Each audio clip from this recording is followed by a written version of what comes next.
All right, what's going on, everybody? Welcome to another episode of Drum Miami. My name is Steve, and today, well, we're doing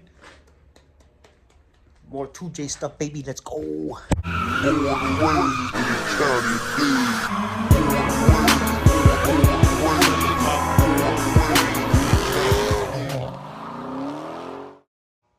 All right, so essentially what we're doing today is we're going to go ahead and replace out those spark plugs, drop these coil packs in. Basically what I'm running are LQ9 coil packs. And after we drop the coil packs in, we're going to go ahead and tighten them down with these brackets, basically with that and this right here.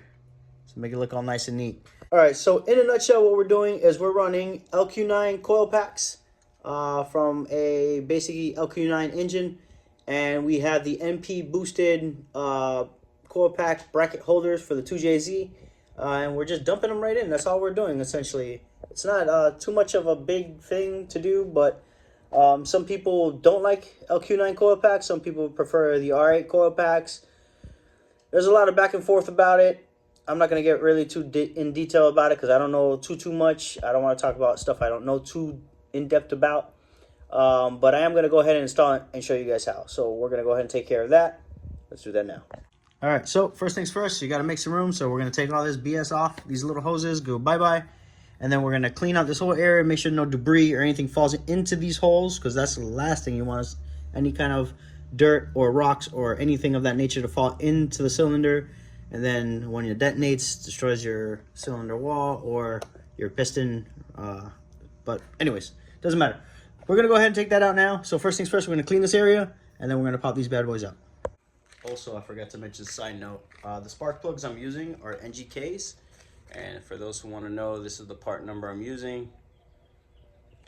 So, that.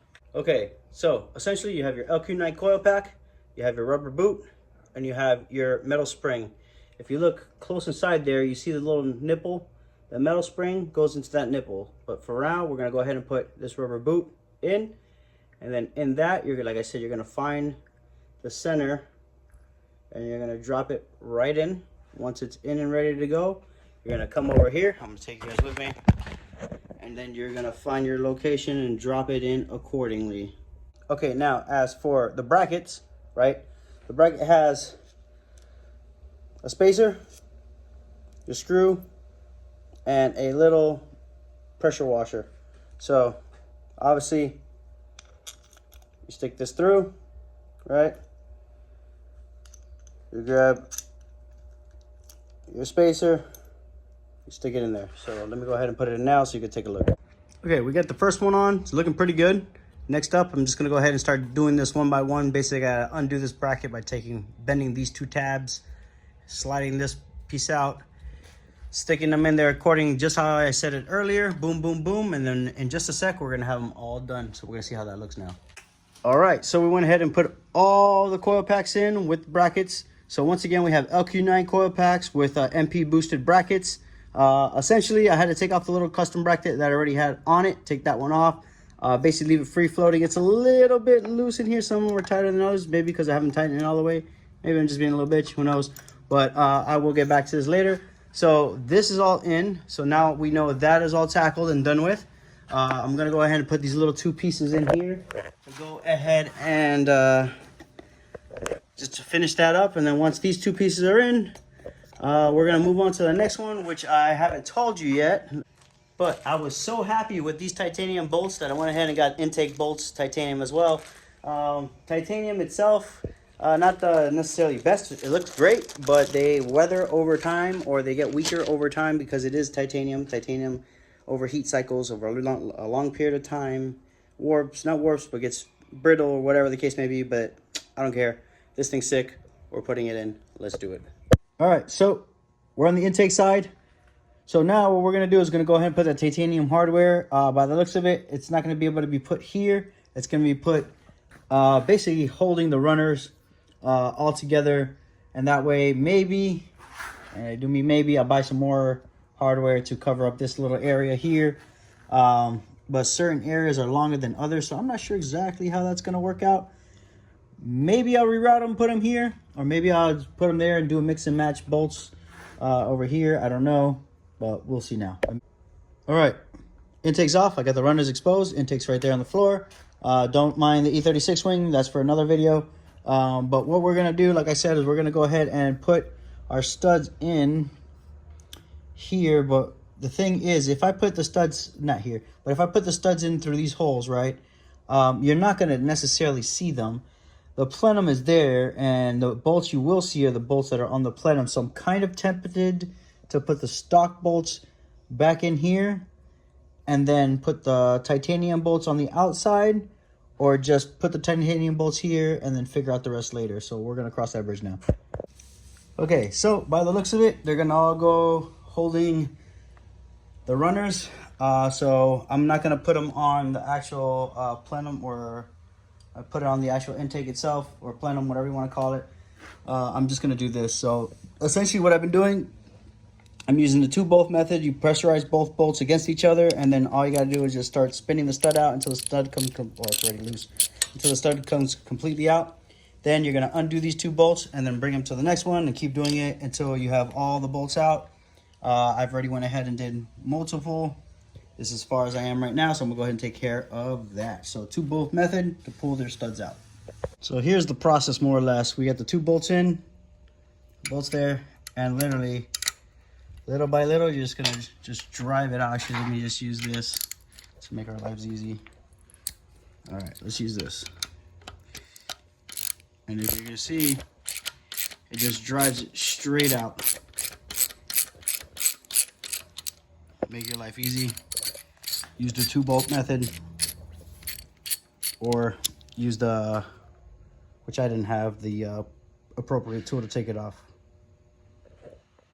Okay, so all the titanium studs are in, ready to go. Remember, we use the 2-bolt method to put them in, or to at least extract the current bolts or studs. Now what we're gonna do is we're gonna take them out. We're gonna add a little bit of blue thread locker, Loctite, and then we're gonna go ahead and just put our runners in, per se. I'm considering painting these black just because the titanium bolts, they're so shiny and so nice looking that I want them to kind of stand out. So I may paint the runner black, and then that way these will stand out a little bit, or may not, I don't know yet. So we'll cross that bridge when we get to it. Also, another thing, let's quickly talk about manifold gaskets, or gaskets in general. This gasket I'm gonna be using on my 2J is called, it's a Siki manifold thermal gasket. It's made to reduce intake air temps, so that way we get the most optimal power. Obviously, the more power, the better. We're in Miami, and Miami's hot, so I'm gonna be going with this gasket. It's a little indifferent. I'm not sure what to think of it, but we'll test it out. I'll be the guinea pig, I guess. Okay, so I went ahead and put the runners back in. This is kind of where we're at right now. I went ahead and put in the bolts, or the studs. Studs look great.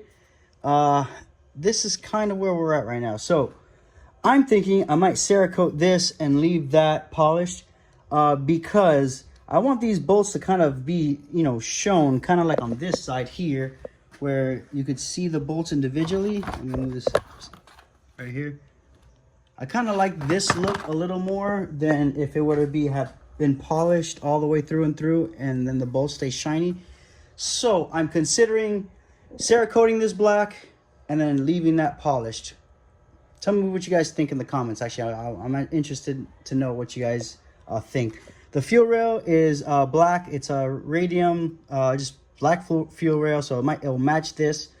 So that's probably where I'm gonna go, or what I'm gonna go with. But we will see. Okay, so like for reference, right? This is polished. This is the bolt, and this is how it sits with what's polished. It looks nice, but you could see there's a difference in texture, obviously. So I'm thinking maybe have them bad boys right here, or just stock bolts here, and then the plenum, like I said, or the runners in black. I think that's probably going to be the best bet from what I see here. Okay, so in a nutshell, what we've done, went ahead and put our titanium hardware, went ahead and put our LQ9 coil packs with MP boosted brackets. We're gonna be painting in the next episode, I guess, episode, whatever you want to call it. We're gonna be painting these runners or Cerakoting in black to give some contrast, and then finishing up on the polishing, because we need to polish that because it's not officially done. It's not polished. It's getting there. It's almost there, but it's not there yet. And then we should be getting ready for paint. That's basically where we're at now. So sorry for the short video, but this is all I got. I just doing what I can. Like I said, I'm trying to crank out as much content as possible, trying to make it somewhat entertainable, and I'll also enjoy myself while I'm doing it at the same time. So yeah, that's basically where we're at now. With that being said, make sure to like, comment, subscribe, stay tuned to the channel. You guys already know what it is, man. Drive Miami. Let's go.